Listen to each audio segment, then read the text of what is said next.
Bonjour, aujourd'hui j'aimerais aborder avec vous le sujet êtes-vous bien dans votre profession?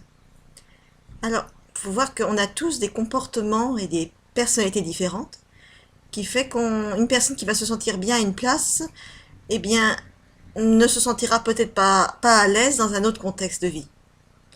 Il y a des gens qui sont indépendants et qui ont besoin de calme, de s'auto-diriger eux-mêmes, indépendamment bien sûr de leurs propres compétences, hein, parce qu'on peut être à compétences égales, mais qui vont se sentir mal intérieurement dans une structure hiérarchisée, avec un travail en groupe, avec des collègues.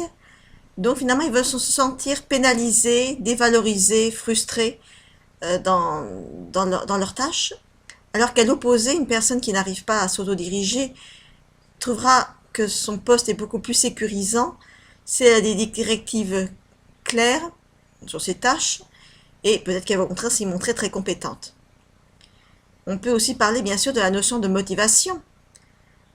Est-ce que déjà, est-ce qu'on a besoin d'avoir un travail qu'on aime, qui nous passionne pour nous servir de moteur, nous avoir envie peut-être tout simplement de nous lever le matin? Ou est-ce qu'au contraire, c'est la motivation elle-même de l'argent qui fait qu'on a envie d'aller travailler, en se disant que voilà, je vais peut-être pouvoir me payer une voiture ou des vacances. Certains vont avoir comme motivation d'avoir de l'action, et pour eux c'est important d'en avoir dans leur profession, alors que d'autres vont simplement avoir envie de travailler simplement parce qu'ils ont envie de développer du dialogue avec les autres. Donc, ce qui est intéressant dans l'astrologie, c'est que justement, on peut faire une analyse très fine du caractère d'une personne, de ses possibilités, mais aussi de ses besoins et de ses ressentis. Comment aborder le monde du travail?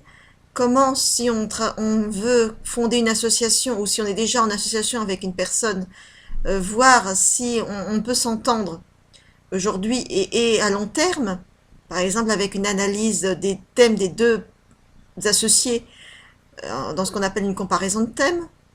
Est-ce qu'ils peuvent vraiment travailler ensemble? Quels vont être le point fort? Est-ce qu'ils vont se compléter? Au contraire, est-ce qu'ils vont se freiner dans leur élan professionnel? Est-ce que ça peut être fructueux de travailler ensemble? Alors bien sûr, toutes ces recherches qui peuvent être faites sur les potentiels, on va dire, professionnels d'une personne, s'adressent finalement à différents âges de la vie.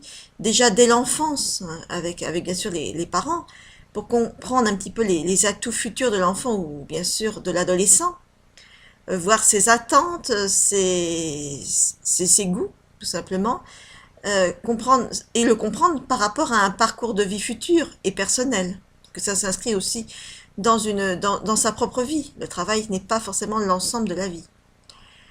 Et voir si effectivement, quelle place la personne va peut-être vouloir accorder au travail. Il y a des personnes qui vont vouloir investir beaucoup dans leur travail et d'autres personnes qui vont peut-être, on va le voir dans un thème astrologique, vont davantage centrer leur vie sur leur vie familiale, leurs enfants ou leurs partenaires. Donc, on peut aussi envisager cette étude en astrologique si on sent bien sûr un mal-être dans sa profession de manière générale à n'importe quel moment de la carrière. Essayer de comprendre ses difficultés, pourquoi on se sent mal, qu'est-ce qui fait qu'à un moment donné on peut avoir un ras-le-bol.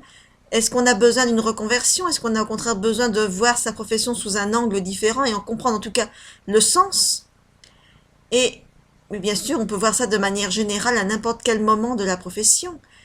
Quand, par exemple, on y a des changements dans la carrière, est-ce qu'ils sont susceptibles d'être positifs, favorables pour soi? Est-ce qu'on est capable d'affronter des nouveautés? Certaines personnes, c'est facile, pour d'autres, c'est plus difficile d'affronter des changements. Et voir les implications que ça peut avoir sur aussi sa vie personnelle. Voilà. Ce qu'on peut faire notamment donc dans le domaine de la profession et se sentir bien et à sa place dans sa profession. Et ben, je vous dis au revoir et à une prochaine vidéo.